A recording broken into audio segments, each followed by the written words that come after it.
Howdy, class. Let's talk C++ vectors. Vectors are cool. Matter of fact, they're used slightly more than regular arrays. Great reasons for that.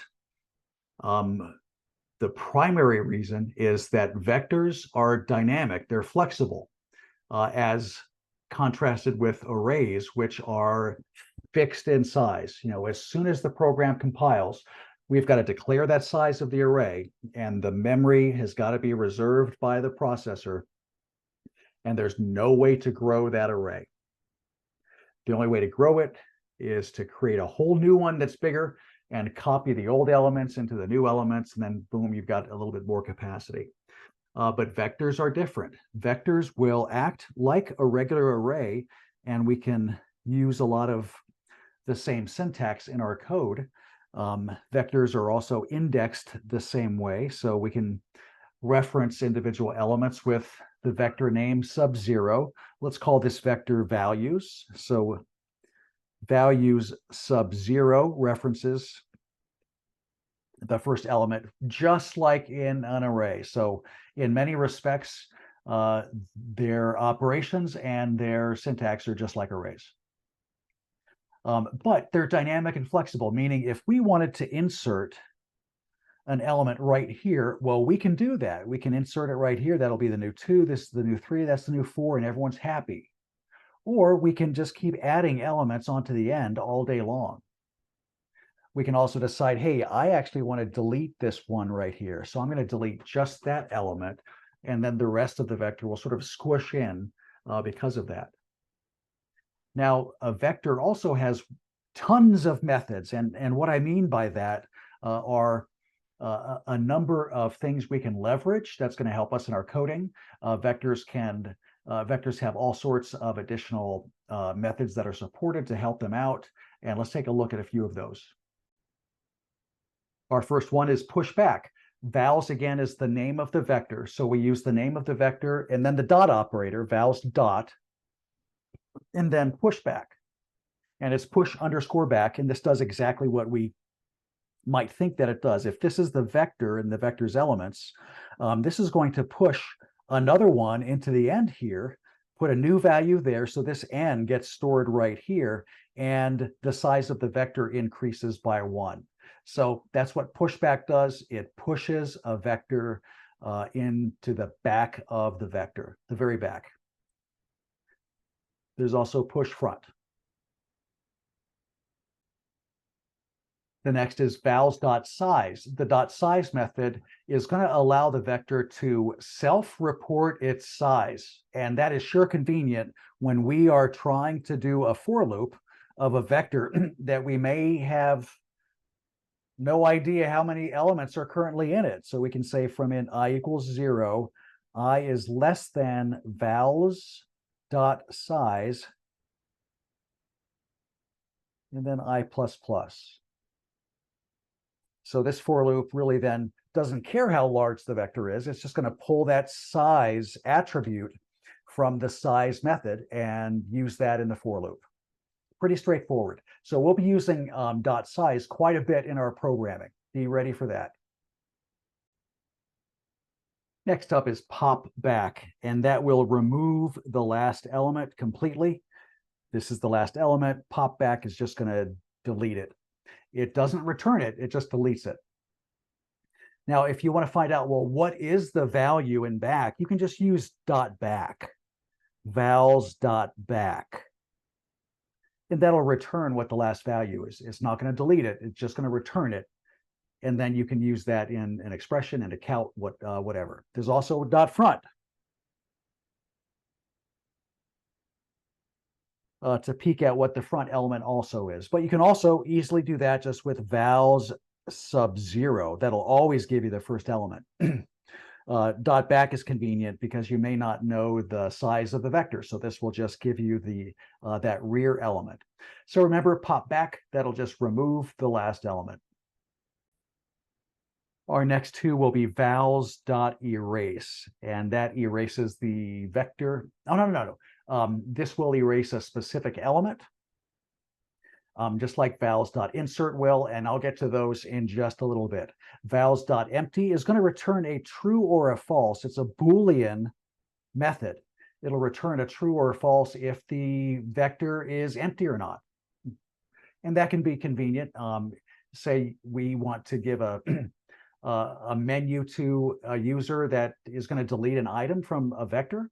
But if the vector is empty, then we wouldn't want to give that opportunity to delete something that's not there. Vals.clear will do exactly what that says. It'll clear out the vector. It's just going to like empty it completely. And then in that case, if you ran vals.empty, it would return a true on that one. Now let's look into a couple of methods that require a .begin and a .end iterator. Okay, let's suppose this is an integer vector named vals again. And there are a couple of pointers that we get automatically with vectors. And one is the .begin method right here, .begin. And what that's going to do is just going to be a pointer, and it's just going to sit there and point to the beginning element, element 0. It's just going to sit there and point to that. And later in your programming journeys, when we get to more advanced data structures, you'll find pointers are quite prevalent in C++ and used quite often, especially in vector and array operations like this. But for our purposes here in 110, we can just know this is a little pointer. It's just going to sit there with its finger on vals.begin. That's it. Same thing, the .end method is actually going to sit and point to one element past the data structure. One element past the data structure. That's where vals.end is going to point to. And we always say, you know, in computer science, we start counting at 0 and we go up until that end, but we don't include it. Well, that's what's going on here also. If we said, let's do something between .begin and .end, then this is going to meet that that syntax that stops but doesn't include the terminal value.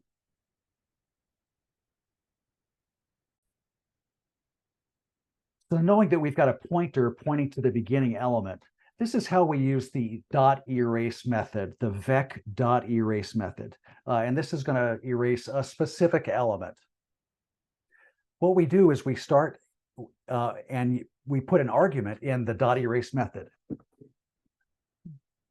And the starting argument is vec.begin. We're going to ask it, where do we want to erase? Now, if we just do vec.begin here, this will remove the first element. It's going to remove number 0. So if that does happen, well, then this element gets deleted and vals.begin now points to that one. But let's say we don't want to do the beginning element for deletion. We want to do, let's say, the fourth element, or in other words, index number 3. This is the first, the second, the third, fourth. So this is the one that we want to delete, the fourth element at index number 3. Well, to erase that, all we do is send an offset down to this .begin. You see this 3 here? We're just going to send that down, plus 3. Vec.begin plus 3 will erase that particular element. If we want to erase a range, we still use vec erase, and we'll start with vec.begin. And this time we'll provide 2 arguments, and these are going to be for a beginning and an end element to be deleted. So let's say this time we want to remove elements 2, 3, and 4, okay? Well, vec.begin would be then vec.begin plus 2, because that's going to be the element that we need right here. And then vec.begin, we want to delete 4. So we would actually give a 5 here because this one is not included, and that's where we stop. So this vec.begin plus 2 is the start, and vec.begin plus 5 is the end, and that end is not included like it ever is. All right, well, with these, with this in mind, we can do insert the same way, vec dot insert.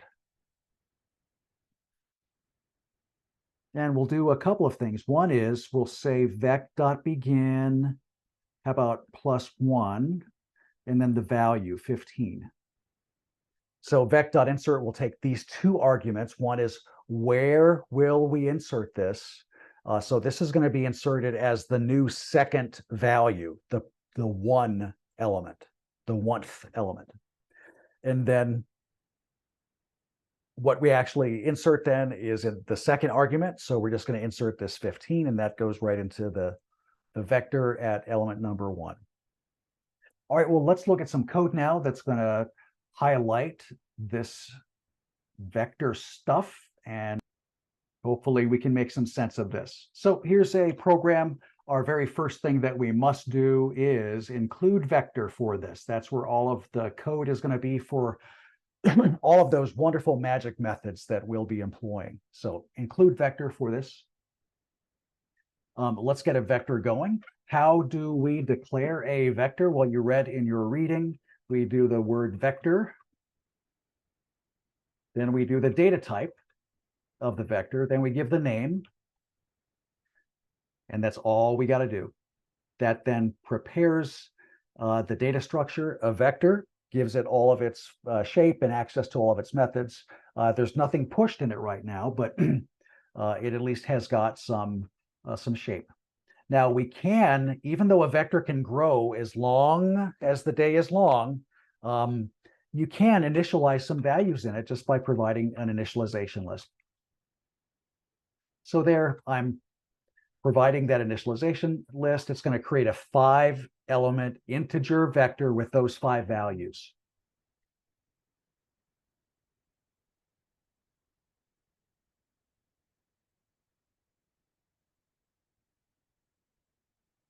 And then here's just some quick code I'll use to verify that the values actually made it into the vector, because there's our output. So this is a range-based for loop. You can read about that. It's a shortcut way to just quickly output elements in an array or in a vector when the index is not important. All right, so there's our values. So it's working. That's good. Let's talk about a couple of things. We can access actual individual elements by just their subscript number, like this was an array. So this will output 1 and 2 because we're accessing elements value sub 0 and value sub 1. So this is just like an array.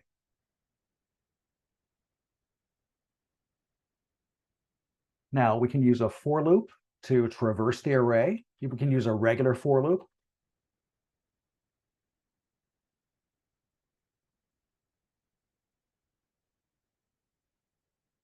And then when we do this, that gives us access to the index variable I. So we can print out value sub I here, and that's going to be then just fine. So this will output here the entire array. Let's see that in motion. And there it is again, 1, 2, 3, 4, 5. Now a for loop needs that ending argument. And here we're giving it values.size. And as I said just a minute ago, a vector can always report its own size with the dot size method. So this is going to return the value.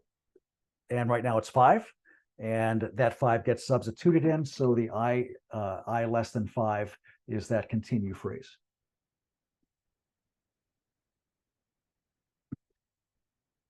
Okay, so we see this in a for loop.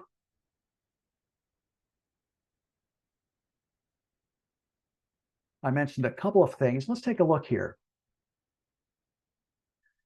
Let's count values.front, and you'll see here that we get the first element. Let's do dot back, and you'll see that we'll get the 5 here, the 5th element. Great movie, by the way, the 5th element. Let's see here. So that's dot front, and that's dot back. We saw dot size. let's look at dot clear. Here I'm going to say values dot clear. And then let's try an output. And we get a 0 for the back value because we had cleared out the vector. So let's take that out. That's dot clear. Super easy, quick way to reset your vector.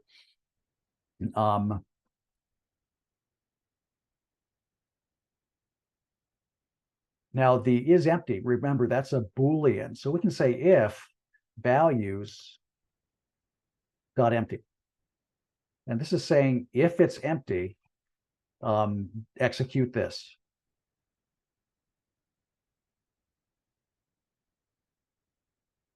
Let me get rid of these braces.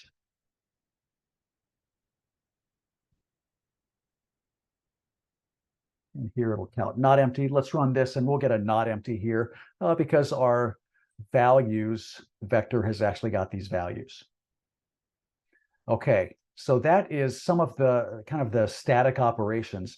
Let's talk about now the dynamic nature and let's actually grow this. So I'm going to just run a for loop. I'll go 10 more times. How about that? And let's just push a random number into the vector.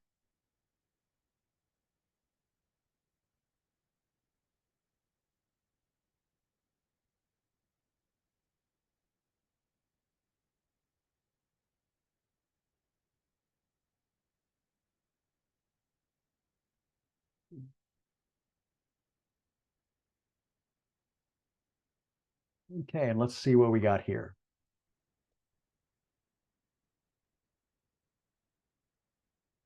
I'm going to take out the initialization and just let it populate with the random numbers. And here we're getting that. Now we're using a for loop here going from 0 to 10. Inside the for loop, we'll create a random number. And then this shows pushing back. We're just going to push this value right here, rando. We're just going to push that into the back of the vector. It then has a new home at sort of at the end of the line. And then here we output it just to validate that those numbers actually did make it. So there's an example of pushback. Let's do a values.pop. And let's first find out what we're removing. So we can do values.back. And then once we've got that going, let's repeat the output and see what element actually got removed. Oops, pop back, not just pop. There we go. So we started with this 5868 element as the last element right here. And this is saying, okay, we're going to remove that. And then this tells us that it is gone. It's no longer part of this. So that's showing what pop back is going to do. It's going to remove that last element. Remember, it doesn't return it, so you can't count that. If you want to find the last element, you'll have to use the dot back method. Now, this is kind of cool. Let's do this real quick. We talked about those two iterators, dot begin, dot end, and using an offset. Check this out. We can do, and this is kind of cool. We can sort this this vector. So just do this. Include algorithm. Include algorithm. That's going to unlock a bunch of methods for us in that library, including sort. And what we can do here is we can say values.sort.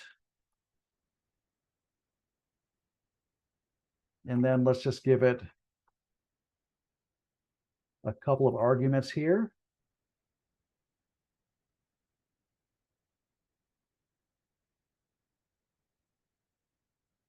Oh, it's not values.sort. It's just simply sort. Then we give it the two arguments. Those are the two iterators, the one pointer at the beginning, the one pointer at the end. And let's then output this, and you'll see that it did get sorted. Here is the sorted array. I'm sorry, the sorted vector. So that's a pretty cool thing. We're seeing our first ability to sort some kind of a container, and it's with the vector. You can easily sort an array. You just have to put it through an extra function. That's a sorting algorithm. But with vectors, we get the sort method for free with the algorithm library. So this is a great way to sort our values. The two last things that do use the dot begin and an offset, let's do that next. Let's start with insert.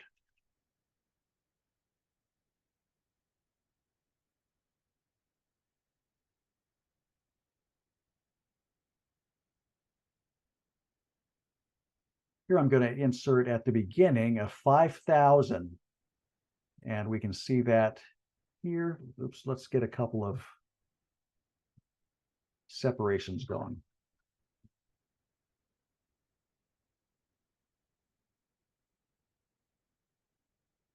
There, we'll separate our lines a little bit more.